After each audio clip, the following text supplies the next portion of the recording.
दृष्टि ज्ञान विज्ञानी, नई दृष्टि मोक्ष प्रदानी, नई राह क्रम मार्गी, नई राह हो दादाई।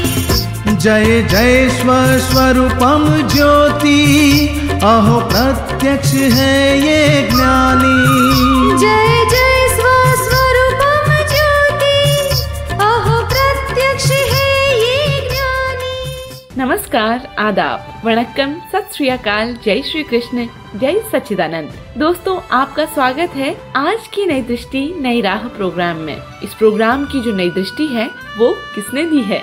अनुपम, अजोड़, अद्भुत, अपूर्व, अक्रम विज्ञानी दादाश्री यानी हमारे प्यारे दादा भगवान ने। कल्याण मूर्ति ज्ञानी पुरुष दादा भगवान की आज बर्थडे एनिवर्सरी यानी वर्षगांठ है। इस जन्म जयंती के अवसर पर हमारे हृदय अहोभाव से भर जाते हैं कि जगत के लिए ऐसे अनुपम ज्ञानी के माध्यम से इंस्टेंट आत्मज्ञान प्राप्ति का अद्भुत मार्ग ओपन हुआ है। उनका जन्म हुआ था तरसाली गांव में आज ही के दिन 1908 में। परम पूज्य दादा की जगत कल्याण की भावना ये थी कि जो सुख मुझे मिला वह सभी को मिले। अनंत गुह धाम ऐसे ज्ञानी की पहचान आम आदमी के लिए कैसे पॉसिबल हो? मोक्ष अति अति सुलभ है, पर ज्ञानी पुरुष से मिलना अति अति दुर्लभ है। ज्ञानी में सूर्य प्रकाश जैसा प्रताप तो होता ही है, चंद्रमा जैसी सौम्यता भी होती है, सागर समान गंभीरता होती है, मेरु पर्वत जैसी स्थिरता होती है।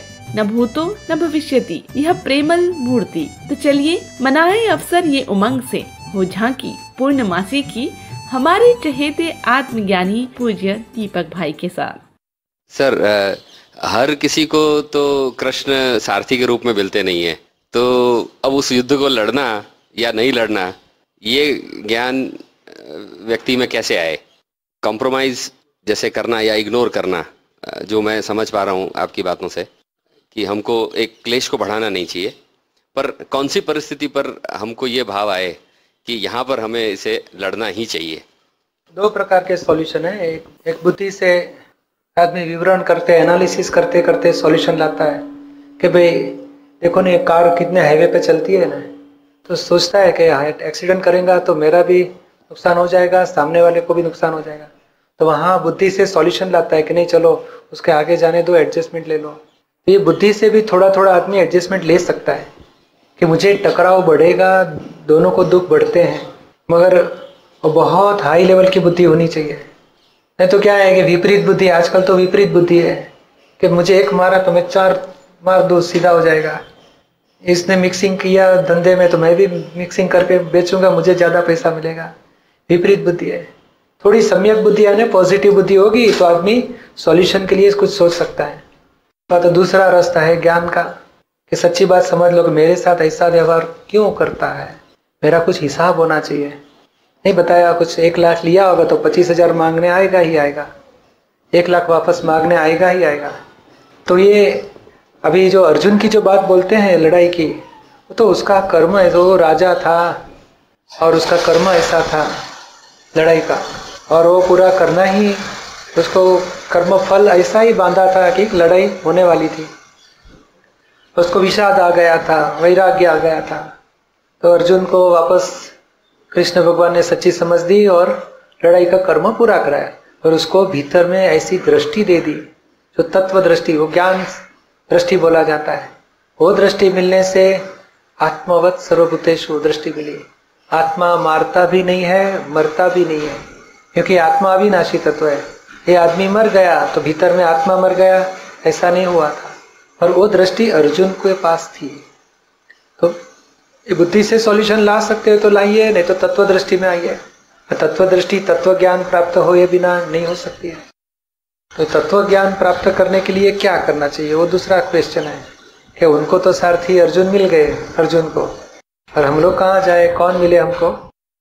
उसके लिए संसार में सब लोग संत लोग के पास जाते हैं, गुरु लोग के पास जाते हैं।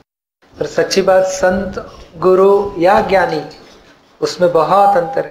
जो ज्ञानी पुरुष जिसको बोलते हैं, जो कृष्ण भगवान बताया ज्ञानी पुरुष वही मेरा आत्मा है, मुझे प्रियात प्रिय है, वो लेवल के ज्ञानी। ये संत किसको बोला जाता है? बुरा छुड़ाते हैं, अच्छा पकड़ाते हैं, और खुद भी सारी जिंदगी दूसरे के सुख के लिए ही जीते हैं, मगर भौतिक सुख आता है उसमें।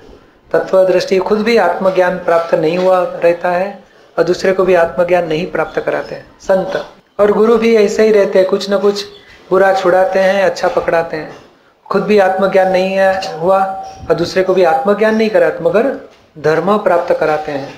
धर्म यानी बुरा छोड़ो, अच्छा पकड़ो, यानी जब तक धर्म की प्राप्ति कराते हैं या बुरा छोड़ना, अच्छा पकड़ना कुछ भी कर्तापन है कराते हैं, वहां तक धर्म बोला जाता है या तो संत और गुरु बोला जाता है। और ज्ञानी जब होते हैं वो कर्ता भाव से ही मुक्त करते हैं, अज्ञानता से ही मुक्त करते हैं, और उनके पास एक कुछ बीच में का रास्ता नहीं है कि इतना बंद करो, इतना चालू करो, ये अच्छा है, ये पकड़ लो, बुरा छोड़ दो। वो बात ही नहीं पकड़ाते, डायरेक्ट तत्व ज्ञान की बात रहती है। जो जहाँ से बिगिनिंग होती है, कर्म चार्ज होते हैं, वहाँ ही डिस्कनेक्ट कर दो। यानी आप बोले ये तो डिफिकल्ट तो है ही है, प्रत्यक्ष कृष्ण भगवान मिलने में बहुत मुश्किल है, पर अपनी शोध होनी चाहिए कि मुझे संसार में कोई ज्ञानी मिल जाए, ऐसे आत्मज्ञानी कि मुझे भी आत्मा साक्षात्कार हो जाए, क्योंकि आत्मज्ञानी के बिना आत्म साक्षात्कार के है ही नहीं। तो आत्मज्ञानी ढूंढना चाहिए और आत्मज्ञान की प्राप्ति की इच्छा करनी चाहिए। आप सुन रहे हैं नई दृष्टि नई राह। For more information log on hindi.dadabhagwan.org और फीडबैक्स लिख भेजें रेडियो जिंदगी @us.dadabhagwan.org पर और कॉल 1877-505 दादा एक्सटेंशन 23। सर, हमारी छोटी बुद्धि से हम अपने गुरु को भी सही ढंग से कैसे पहचानेंगे, या कृष्ण हमारे सामने भी हो तो हम कैसे पहचानेंगे? गुरु तो मुश्किल तो यह है कि अपनी बुद्धि, क्योंकि अपने तो जब तक अपने पास मोह है, मान है, लोभ है, वहाँ तक अच्छी दृष्टि अपने पास खुली नहीं रहती है कि कैसे पहचान सके। पर इतना ज़रूर समझ में आना चाहिए कि हमारे पास क्रोध है, मोह है, मान है, तो गुरु के पास उतना तो नहीं होना चाहिए। क्रोध, मान, माया, लोभ, राग, द्वेष, किसी के ऊपर क्रोध करते हैं, किसी के प्रति अभाव तिरस्कार करते हैं, तो फिर शंका हो जाए कि ये गुरु सच्चे के नहीं। और गुरु और ज्ञानी में बहुत अंतर है। ज्ञानी पुरुष तो इनको ही बोला जाता है। खुद दादाजी बताए कि ये संसार में जिनके क्रोध, मान, माया, लोभ, राग, द्वेष खत्म हो चुके हैं, ये संसार में कुछ भी जानने का जिसको बाकी नहीं है, उनको कोई भी शास्त्र पढ़ने का भी बाकी नहीं है, कुछ भी जानने का बाकी नहीं है, और कोई भी प्रकार की भीख नहीं है। शिष्यों की भीख है, मंदिर की भीख है, या मान की भीख है, विषय विकार की भीख है, लक्ष्मी की भीख है, कोई भी प्रकार की भीख जिनको खत्म हो गई है, कुछ भी जानने का जिनको बाकी नहीं है, वही ज्ञानी पुरुष। और उससे एग्जैक्टली आगे की व्याख्या क्या है, ये खुद निरंतर आत्मा में ही रहते हैं, सभी को आत्म स्वरूप से ही देखते हैं, और कुछ भी कर्तापन जिनका खुद का भी खलास हो गया है और किसी को भी कर्तापन में लेके नहीं आते, इतना करो ऐसे कभी नहीं बताएंगे। नहीं, करने की सत्ता ही मनुष्य की है ही नहीं, भ्रांति से मानता है मैं करता हूँ, और जिनकी जो सत्ता नहीं उनके पास वो कराना बहुत बड़ा गुनाह है। तो ये ज्ञानी की दृष्टि रहती है, कर्तापन उनका भी खत्म हो गया रहता है और सभी का भी कर्तापन, खुद कर्तापन से छुड़ा देते हैं सभी को। तो ऐसे मिलना चाहिए। यानी श्रीमद राजचंद्र बहुत बड़े ज्ञानी हो गए अपने गुजरात सौराष्ट्र में। उन्होंने एक ही सेंटेंस बताया कि बीचू काई शोध माँ, एक सत्पुरुष शोध, दूसरा कुछ भी शोध करनी है तो सत्पुरुष को शोधो, तो जिनको आत्मज्ञान हुआ है और खुद आत्मा में रहते हैं और सभी को आत्मा स्वरूप से देखते हैं, उसको संसार में किसी के पास से कुछ भी अपेक्षा नहीं है। और जो खुद बोलते हैं वो ज्ञान, उनकी वाणी में ही ज्ञान वाणी है, तमाम बंधनों से मुक्ति करा देती है। तो ऐसे कुछ भी थोड़ी अपने पास जागृति होनी चाहिए, ऐसे कुछ होना चाहिए, ऐसे कुछ ज्ञानी मिलना चाहिए मुझे, और भावना करने चाहिए। और थोड़ी थोड़ी संत महंत कुछ भी आए, थोड़ा थोड़ा चेक करो उनके पास क्या उपदेश है, और जो कर्तापन से छुड़ाते हैं वहां पहुंच जाने का, ये सच्चे ज्ञानी होना चाहिए। दोस्तों, क्या वेजिटेरियन खाना अपनी सेहत के लिए बेहतर है? क्या नॉनवेज खाने से पाप बंधते हैं? अगर जीवो जीवस्य भोजनम है तो नॉनवेज खाने में क्या हर्ज है? अगर सभी जीवों में आत्मा है तो क्या हमें वेजिटेबल खाने से पाप नहीं बंधता? ऐसे सारे सवालों के जवाब हमें मिलेंगे हमारे अगले सेगमेंट में। अध्यात्म में दादाजी ने शॉर्टकट कर दिया है, खाने पीने का बहुत कंट्रोल मत करो, जो खाते हैं खाइए, जो नहीं खाते, हाँ सिर्फ नॉनवेज और दारू उतना छूट जाना चाहिए, तीन ही चीज के लिए दादाजी ने बताया था, नॉनवेज, दारू और पर स्त्री पर पुरुष के लफड़ेबाजी। ये तीन छूट गए तो आदमी बहुत बाद में दूसरी बहुत छोटी छोटी बातों को ध्यान नहीं दिया चलेगा। हाँ, मगर ध्यान कहाँ देना है वो जरूर बताया। इतनी भावना जरूर करनी चाहिए सुबह उठ के, जो भी इष्ट देव है, हे भगवान हमारे मन से, वाणी से और वर्तन से किसी को दुख नहीं दिया जाए, मुझे ऐसे मुझे शक्ति दे दो, मेरे से किसी को दुख नहीं देना है। और मनुष्य को फर्स्ट प्रायोरिटी संभालो कि भाई हस्बैंड वाइफ है, बच्चे माँ बाप है, सास ससुर, बहू बेटियां, ऑफिस में जाओ तो आपके कलीग है, पार्टनर है, असिस्टेंट, किसी को दुख न दो। दूर वाले के साथ तो बहुत अच्छा ही व्यवहार चलता है सभी का, नजदीक वाले के साथ में ही किसी को न किसी को दुख दे देते हैं। तो नजदीक वाले को दुख मत दो। अब बाद में दूध पीना है तो पिए, मक्खन खाना है तो खाए, नहीं खाना है तो मत खाओ। हाँ, नॉनवेज और दारू छोड़ दो, उतना दो, टच मत करो। और पर स्त्री पर पुरुष लफड़ेबाजी नहीं होनी चाहिए। तीन चीज छूट गई, बाद में जो भी खाना पीना साधारण जीवन निभाने के लिए करो, हरकत नहीं है। पर मनुष्य को दुख मत दो।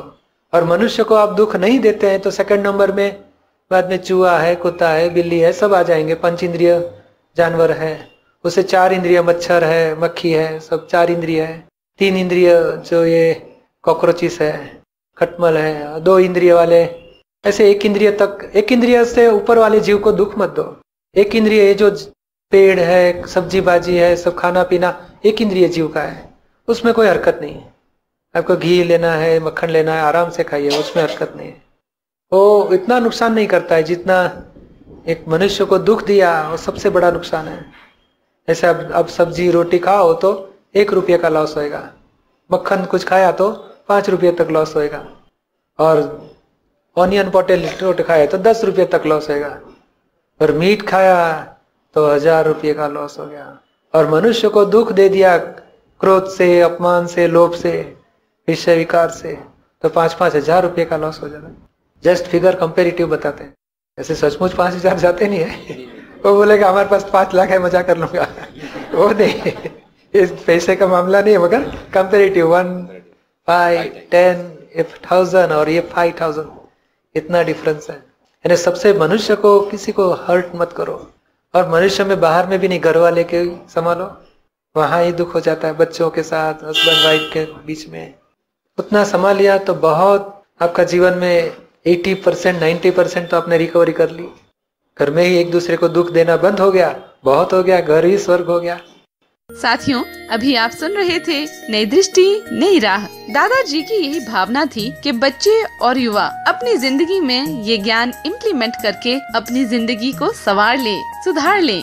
सो चेंज बिलीफ, गेट रिलीफ। जी हाँ, यही तो है नई दृष्टि नई राह, new vision, new way of living life with the right beliefs. तो हमारे प्रोग्राम नई दृष्टि नई राह से बस ऐसे ही जुड़े रहिए। अधिक जानकारी के लिए लॉग ऑन जरूर करें hindi.dadabhagwan.org। यहाँ पर जाकर आप books, audios, videos free of charge access कर सकते हैं, या फिर कॉल करें 1877-505 दादा एक्सटेंशन 23। आपके विचार या सुझाव आप लिख सकते हैं रेडियो जिंदगी @us.dadabhagwan.org पर। आज के लिए हमें दे इजाजत, कल फिर मिलते हैं इसी समय इसी जगह। तब तक के लिए स्टे इन प्रेजेंट। दादा जग कल्याण करो, सभी जीव मोक्ष का ज्ञान पाओ, दुनिया के विघ्न टले, स्वामी सबको शरण मिले।